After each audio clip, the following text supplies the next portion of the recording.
waiting on.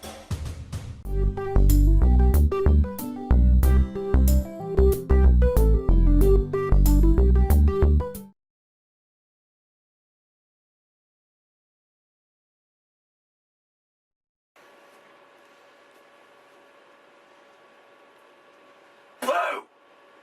Sorry, couldn't resist. Welcome, ladies and gentlemen, to Halloween special for Candy Cabana here on Down the Waterhole.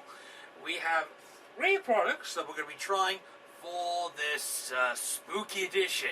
I wish I was in costume, but technically I'm in shorts, so you kind of have to get scared anyway.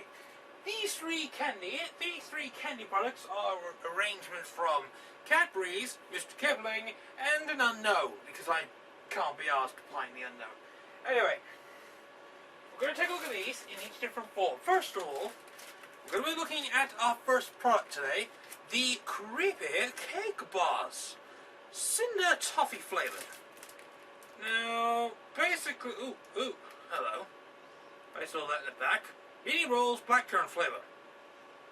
You know, I'm gonna have to find that shit now, right? I have to. It's my job. It's my job in life. But I think we'll start with these, and I believe they last till, they don't really say, best before the 9th of November. In other words, I have to eat these now. So yeah, we're going to start off with creepy cake bars. Now, if you know your Cadbury cake bars, then these are just your basic ones. They're small individual cake bars, like this. Like so. That's one. So this is toffee, so this is cinder toffee flavor. In other words, it's supposed to be scary and spooky. It's just toffee flavored thingamajig. But cake bars usually tend to come in different flavors. I've never had a toffee one before. I've seen others, but yeah. This is the first time I've seen this sort of one. So I'm kind of curious. It's a long episode, by the way. Don't mind me anyway. I do smell the toffee inside. That actually could be good, actually. Maybe, probably. That's a good thing. I got the other 2 down here, but I think this is going to be anyway. I'm curious. It does smell nice. I want to take a bite. This is the creepy cake bar, cinder toffee flavor.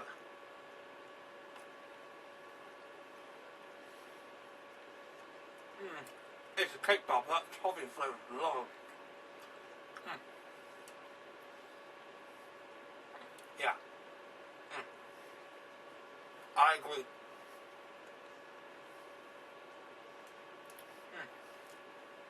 Yeah, this is good. This is a good cake bar.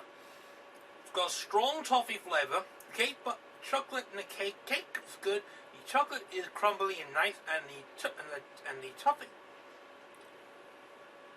very flavorful. I like this one. Yeah, I agree. This is going to go in the high rating, I think. Definitely in the higher echelons and the upwards. I agree. Good shit right there. It's a high 4 out of 5, that one. 8 out of 10. I mean, probably it's not your sort of thing, but it's uncommon, so I would give that it would lose a mark. So yeah, it's a high 4 out of 5. Good product. I really like that one. Right. Moving on to our next product. I mentioned Mr. Kipling, which means there's only a few things to say.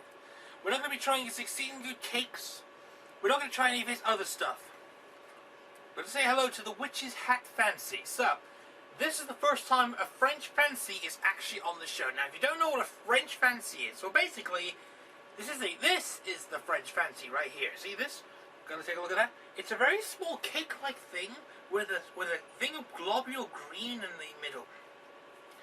So basically it's black fondant. It's got black icing. Usually the middle spot's like a vanilla topping, and the sponge is usually flavored.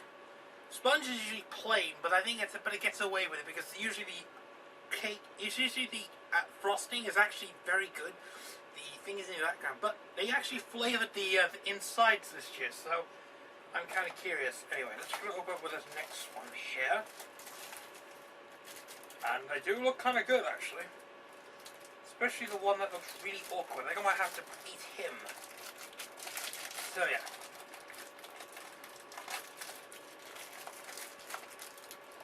That does actually smell nice. I will. Oh, that does actually smell nice. Normally, you don't get orange-flavoured stuff at all. In fact, most of the time, you only get the pink you get the pink French fancies, you get the chocolate French fancies, or you get the mysterious yellow ones, which I never know the flavour, but they are actually kind of good. History kind of predicts it. I usually like the pink French fancies. They're actually one of my favourites. So we got that out of the way. So let's take a look at the French fancy that I've managed to pull out. As you can see here, this is what a French fancy looks like. You got this non-edible paper thing we can easily throw away because that's what that is supposed to be. But once you get past that, this is the interesting thing about these flavors. Is you usually see the bottom of these, or just that one. You don't do all of it, otherwise it just wouldn't breathe. French fancies are actually kind of good. I mean, they are very recommendable. I just don't eat them very much. And I'm actually kind of trying to lose weight here, so this is a special after all. I don't usually review French fancies because they're actually kind of good. But this is a special occasion, so we're going to try this one. Anyway, Black French Fancy, or as I like to call it, Witch's Hat Fancies. You know, they should have called this Ghoulish Fancies. It would have just clicked.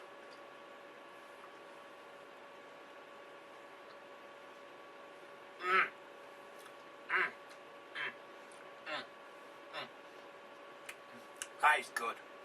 That is really tasty. It's that orange middle. It's that cake, man. That is really good. It does smell orangey. Orange is often a biased thing I have to have for the show. If you're gonna have, I might try and limit the amount of 5 out of 5s I throw at orange-related products. But yeah, this is definitely gonna be a 5. I can definitely tell you right now. I agree. Yeah. Low end of the 5 out of 5, so it's a 9 out of 10, really. Seriously, it's an easy system to figure out.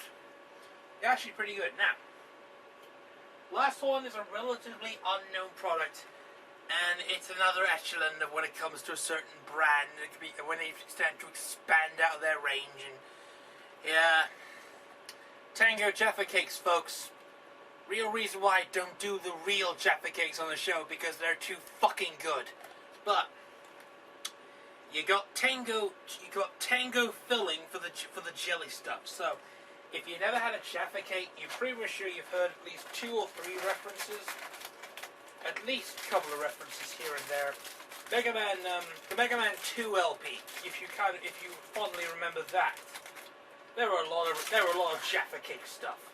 James was a bastard to reference the Jaffa Cake in the frickin' his version of the part where he keep talking about Jaffa Cakes. Anyway, usually for Jaffa Cakes they have a more fluffy inside. They will have a fluffy base than anything else.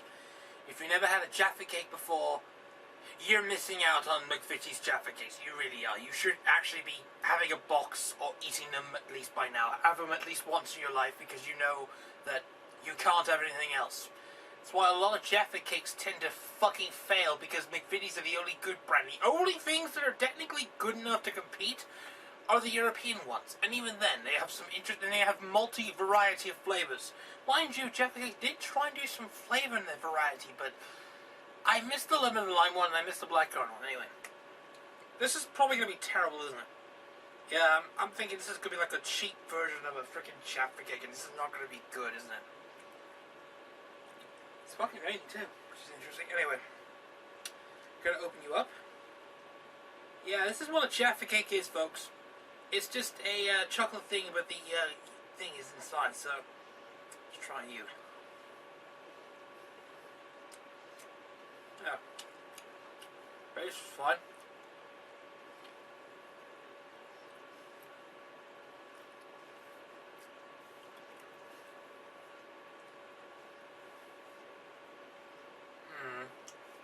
I'm not sure. I'm not a fan of these.